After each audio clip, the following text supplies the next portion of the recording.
मित्रांनो, स्वामींचा तारक मंत्राचा जप तुम्ही सुद्धा करता का?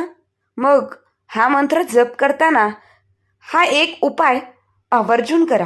कोणता तो? चला तर 1 मिनिटात जाणून घेऊया. जेव्हा तुम्ही बसून तारक मंत्र जप करता तेव्हा आपण आपल्यासमोर तांब्याचा ग्लास किंवा वाटी भरून पाणी ठेवावं. त्यानंतर देवासमोर बसून 11 वेळा किमान तारक मंत्र म्हणावा. आपल्याला शक्य असेल तर जास्तीत जास्त वेळा सुद्धा हा मंत्र जप करू शकता, पण तो जप आपण मनापासून करावा आणि श्रद्धा ठेवावी. स्वामींचं स्मरण करावं. हा जप झाल्यानंतर आपण हे पाणी पिऊन घ्यावं. तसंच ते पाणी आपण घरातील सदस्यांना देखील देऊन द्यावं.